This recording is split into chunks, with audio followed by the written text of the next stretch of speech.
नमस्कार। Shri संभावी lifestyle channel को अनेक अनेक शुभेच्छा अनेक अभिनंदन। आज मु आपण मानक सहित बाइगण आलूर चटपटा रेसिपी प्रस्तुत करिया जाउची। याकू बनेबा बहुत सहज।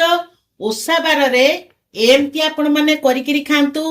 रुटी परोटा पूरी अरुआ भात सांगरे खाइबा को बहुत टेस्टी लागिबो। चलंतु डेरी न करी फटाफट रेसिपी स्टार्ट करिबा। आलू बाइगण तरकारी पे मु एठी 250 ग्राम रो बाइगण नैची। बाइगण को फास्ट आमे एमती काटी दबा। एमती काटी दबा।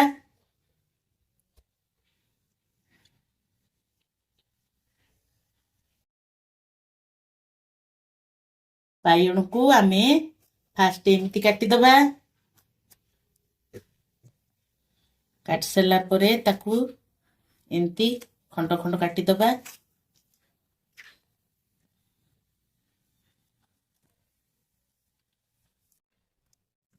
मु दुईटी जाक बाइगण को काटी देइची एई शेप रे।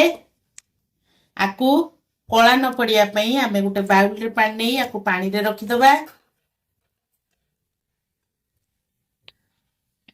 मुठी दुईटी मीडियम साइज रा आलू को चोपा छड़ई बाइगण जेमती काटिथिली सेमती आलू को काटी देइची ताकू भी पानी रे रखिची।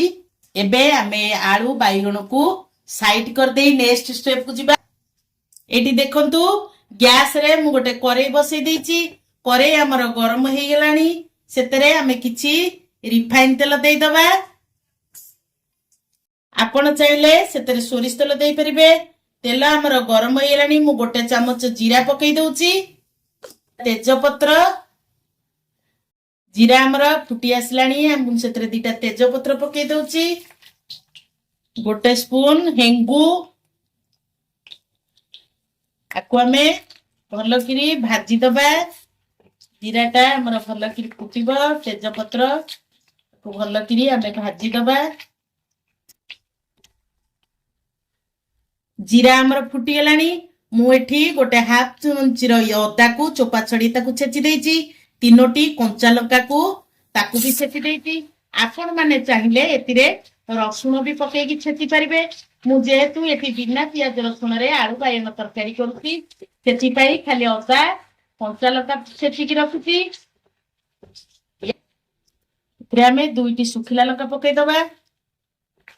अदा कंचा लंका हमर भलो किरी भाजी हला जाए तार कंचा स्मेल दिबा दे हमें टिके ताकू भाजीबा। हमर अदा कंचा लंकार कंचा स्मेल पळैलानी से भी भाजी हे गेलानी। मु एठी दुईटी टमाटो को ताकू टिकटिक केमती काटी कि रखितली ताकू आदरे पकाउची। आपण माने चाहिले टमाटो पूर्वरु ताकू पियाज भी पकई परिबे। मु आपु बिना पियाज रसुण रे करूती सेति पई पियाज देइनी। खाली टमाटो अदा कंचा लंका रे करूची। मु एठी गोटे स्पून नून पकई दउची। काहे कि नून पकईले टमाटो हमर शीघ्र सिझी जिवो बढ़िया भी सॉफ्ट होई जिवो। ए सब को हमें भलो करी गोटे मिनिट पर्यंत भाजी दबा। एतिरे हमें पकई दबा गोटे चमच लंका गुंड, गोटे चमच काश्मीरी चिली, गोटे चमच जीरा पाउडर, गोटे चमच धनिया पाउडर। ए सब को हमें भलो भाबरे मिसेई करी ताकू भलो करी कसी दबा।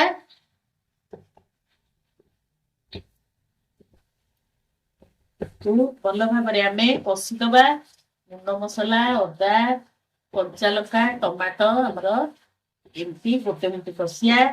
कसिला बेले को हमर गैस फ्लेम को मीडियम रो फ्लेम रे रखि करी कसिबा एमती करेई रे लागि न जिवो। या हमर फ्राई पाखा पाखी कसी हे गेलानी। तेल हमर पूरा बाहरी आसलानी।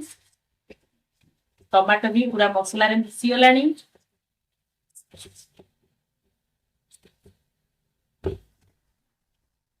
एबे हमर टमाटो मसला सब मिसी गेलानी। मु काटी की रखितिबा आलू को तादरे पकई दउची। बाइगण ठू आलू को सिझिबा को टिके समय लागे सेति पई मु आलू को पकौची। तापरे 2 मिनिट ताकू भलो करी हमें कसिबा। आलूटा टिके दरसी जाहले हमें बाइगण को पकेइबा। आलू आमर 2-3 मिनिट हो गलानी कषि हो गलानी आलू भी दर सीधा हो गलानी सेतिरे आमे बाइगण को पकेइबा आमे आलू को बाइगण को मसला को सबू मिसई दबा ताकू भल करी कषि दबा आमे टमाटो सॉफ्ट हवा पे लूण पकेइथले एबे पूरा तरकारी पे आमे स्वाद अनुसार लूण पकेइबा एठी मु हळदी ऐड करछि हळदी चमचे पकेइ दबा ताकू भल भाबरे आमे कषि दबा 2-3 मिनिट आपण माने जदि बाइगण आलू रे एमती तरकारी कर नथिबे एमती मोर रेसिपी अनुसार आपण बाइगण आलू तरकारी करी खांतु केमिति लागिला मो सहित कमेंट रे शेयर करंतु लाइक करंतु जदि मो चैनल रे आपण माने नुवा थिबे प्लीज सब्सक्राइब करिवे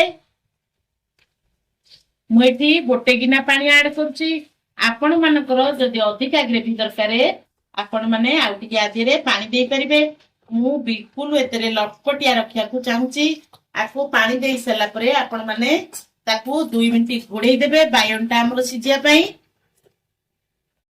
एबे हमर 2 मिनिट हेरानी हमें घोड़नी काढी की देखिबा हमर केमिति हे जाईची आको आउथरे भल करी गोळै दबा बायण रो तळ ऊपर जेमति भल करी सिजी जिवो आपण को जदि पानी कम लागे आपण आउथरे आको गोटे गिना पानी देई परिबे आकु आउथरे 5 मिनिट आमे घोड़े की रखि देबा बायण रो तळ ऊपर भल करी सिजी जिबा पई एबे हमर 5-10 मिनिट हेलानी आमे एथरो घोड़नी काढी की देखिबा बायण आलू हमर पूरा सिजी गलानी एठी देखंतु आलू पूरा सिजी गलानी बायण भी सिजी जाईची एठी देखंतु मु एतरे पकोउची कस्तूरी मेथी गोटे चमच गरम मसला एबे देखंतु मु एठी पकई दउची आमचूर पाउडर जदि आपण देसी टमाटो नैथिबे ताले आमचूर पाउडर को आपण स्किप करि परिबे आमचूर पाउडर टा पकेइले हमर तरकारीटा टिके लटपटिया चटपटिया लागे खटालिया टिके लागिवो बढ़िया चटपटिया लागिवो एबे आमे गैस को लो टू फ्लेम रे रखिकिरी आमे याकू 2-3 मिनिट बिना घोड़े किरी आको एमती फुटिबा को छाड़ीबा एठी देखंतु एबे हमर प्रस्तुत हे गेला बायण आलू तरकारी देखंतु केते सुंदर देखा जाउची